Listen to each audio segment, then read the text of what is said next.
ignorant ass people and end up with nothing. You know, and now let's talk about the mistake. Y'all surprised they made a mistake? No. Y'all gotta be crazy because the day they stop making mistakes, you in trouble. Right. Because the day they stop making mistakes, that means they done mastered our game. Ooh. Every time they make a mistake, you gotta say, come give me some. Come open another door. All the mistakes we gotta take advantage of because, you know, y'all didn't see various generations. I grew up with rock and roll. Now rock and roll is theirs. Do you understand what I'm saying? So as soon as they master something, they take the name. Don't you understand that? They take the name, they take over it. So what we have to do is keep checking them, and when you catch them, say, what you gonna do? What you gonna do? How you gonna walk away from the prize? You put the prize out there and you gonna walk away from the prize? How much sense does that make? Right. You gonna get mad at them? That's girl, boy stuff, little teenage stuff. You get mad at me, no, what you gonna give me? What you gonna embarrass me? What you gonna give me? I don't care, you know, never mind that. I don't expect them to understand our culture. The day they mess our culture when we can't complain, it's over.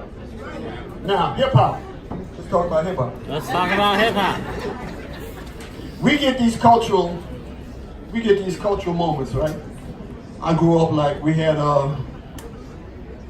West Indian period. West Indian music was power. We was bouncing and jumping at in all the ballrooms in Harlem. You know, Harry Belafonte became important. We got faded. We ain't make no money. We ain't make no global money off Calypso. You know, then here come we had a jazz era. We ain't make no money off jazz. There come a rock and roll era. We ain't make no money off rock and roll. This is the first time we are going global with a musical genre. We gotta take advantage of it because it's gonna diffuse itself the same way the other musical forms diffuse themselves. You know, so you have to, this might take another 20 years because you might think it's gonna be ever, but it slowly morphs into something else. You know? Eminem is not an accident. Elvis Presley was not an accident. You gotta pay attention to history because if you don't understand history, you're doomed to repeat the mistakes we made in the past. How many wise men have told you that? Next question. So talking about hip hop, let's stay there for a second. How is hip hop impacting what's happening in fashion right now? Hip-hop. Oh yeah, let's talk about that. This is sad. I know y'all ain't gonna like this here, but hip hop are the influences now.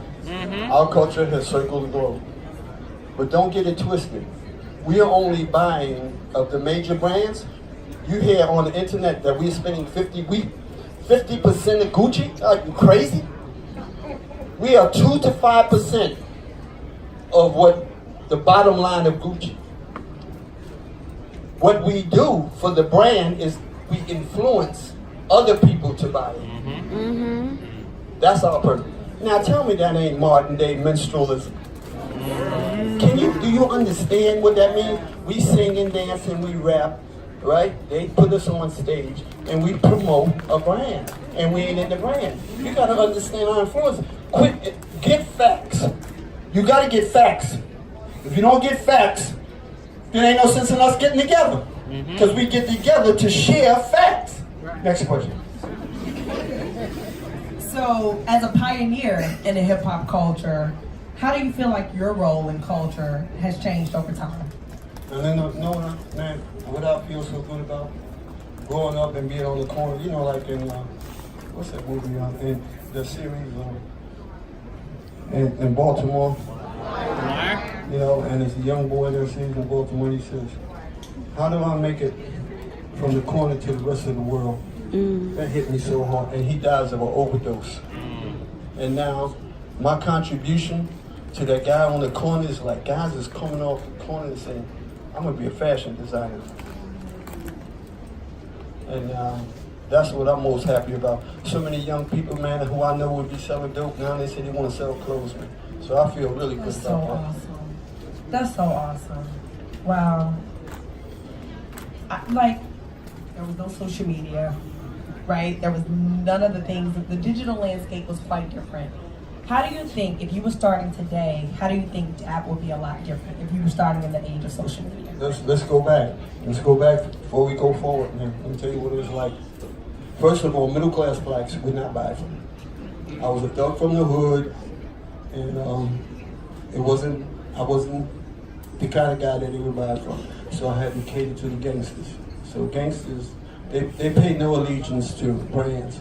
You know, if it's fly, they gonna buy. And so what happened was after I developed this niche, where I was really doing good for 30 years, the first magazines that ever featured me was 2 European magazines. If you go online right now, you see maybe 30 or 40 publications, all white, that have me in it. You follow what I'm saying? And for 30 years, I was never in a major black publication. Till last year, Ebony honored me. So you know what? And that's all right, because I kept moving. You know, I was never accepted. I never made it out of Harlem. You know, first, I think Spike Lee movie was the first time I saw how middle class blacks live. I don't have no problem. I grew up swimming in the Harlem River, man, in our drawers, so it wasn't nothing new to me. You know, when you read my book, you'll see the whole story, man. These people don't know what this journey is like, man. They really don't know what this journey is like. They don't know what it is to steal food out the supermarket. You know, they think they don't have it. So now, fast forward, social media today. I didn't have that back then. Social media, you have a platform today that you can reach the world tomorrow. Yeah, for free. I didn't have any of that, man. So it was a long, hard grind. Next question. But let me stay on that for just a second, because there are some people, you just said something. There are some people in here who have brands, right? And they're not fully taking advantage of what we have now for free. So how would you approach it now as a designer if you were coming into this game right now? Like, do you? Okay, that's a good question, because I talk to a lot of young people like that. And like I was just telling a young man today, how do we approach fashion? Let me tell you how I approach fashion. When I read, the first book I read when I turned my life around was Malcolm X's Speech to the Grassroots. And in it, he says, one of his speeches to the grassroots, he says, if you want to understand the flower, study the seed. So everything that I've ever gotten involved in, I study with that in mind. So like, say if a rocket ship crashed on Earth, the technology associated with that rocket ship will tell you how to build a rocket ship. So what I did is I studied all the major brands and studied all the symbolism associated with a major brand, and I built it. That's how I mastered their symbolism. I said, we were buying diamonds and furs, and then they started creating luxury goods associated with a symbol, but they didn't know how to exploit the symbol for us. So what I did was, I said, I'm going to exploit this symbol in a way that will be palatable to us. And so that's what you do. And then my recent trip, I went to Africa. At first, this idea was born in Africa. When I started my business, I had more people working in Harlem than anybody else. I had 23 Africans sewing and 5 of my family employed. So I had 28 people working. I had 12 people working in the day shift for 12 hours and 11 at night. I was open 24 hours a day for 10 years straight. You know, so these are things you don't know. This is the sacrifice I had to do. It was so much that I had to build an apartment in the back of my store so that my kids can come and see me. You know, so the game is not easy. But back to the part how you promote fashion. Fashion is like, you have to have a symbol of who you are in your mind first. Where you want to go in your mind first. Now a lot of you people, you wear clothes and you wear different articles, but you don't pay attention to the symbols. I ask some young people what's on their back. They don't even know what's on their back. They bought a coat or a jacket for color. But it's deeper than that. So what I try to do is build around who we are. You build around a symbol. But first I had to master what they was doing.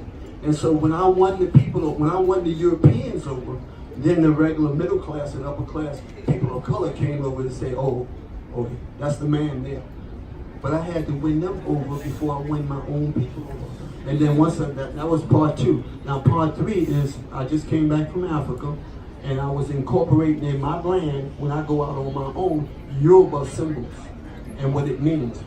So I take a brand and now I incorporate who we are in the symbols of the brand, and that's how you build a brand. You don't go out and get a t-shirt and put something slick on it. You think about where we need to go as a people, and that's what you focus on. I love that. You can do that. Dab, how do you want to be remembered in 100 years? 100 years from now, how do you want to be remembered? Let me tell you, this is the most important thing to me. One of my other favorite teachers was Krishnamurti. Krishnamurti. It's the story associated with is amazing, right?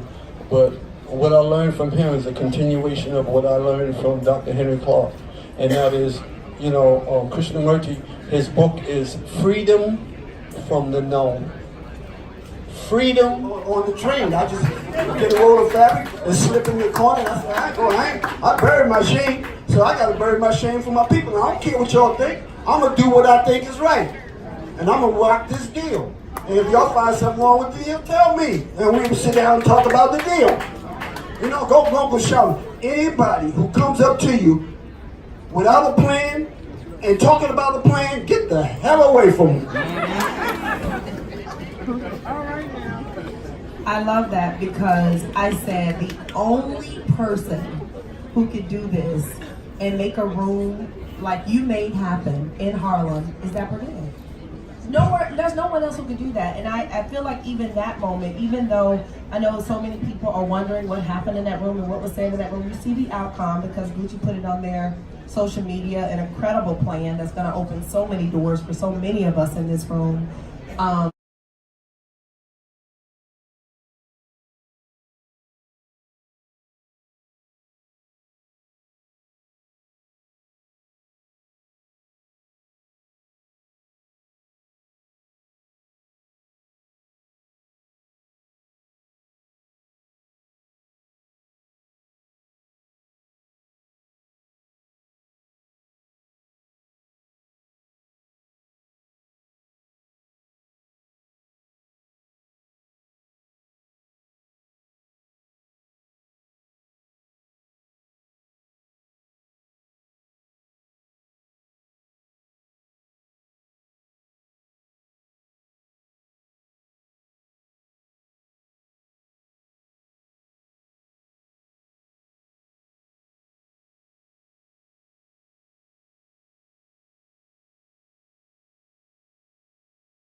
But I said, no one else can make that happen. This is a moment that's going to go down in history. So I just want to personally tell you thank you for that.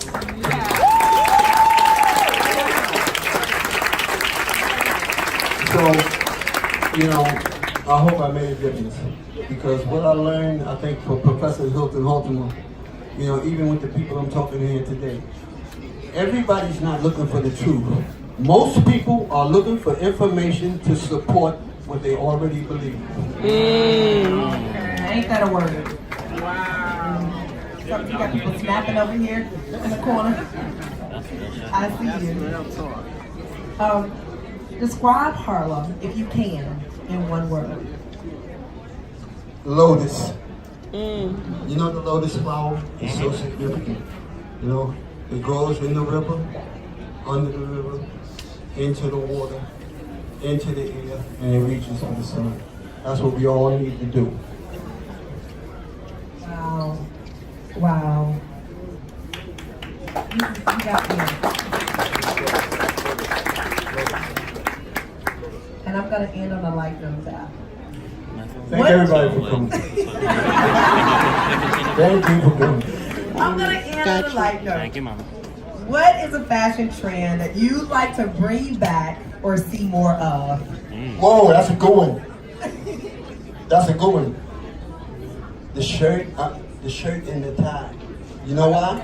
Because if the other folks see you coming in the hoodie, they're gonna prepare for you. You know what I'm saying? But you could be standing right next to them with a shirt and a tie, and they don't know you there.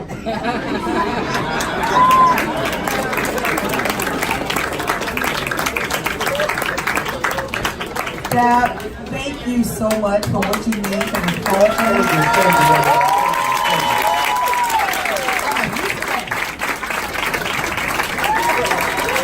Thank you.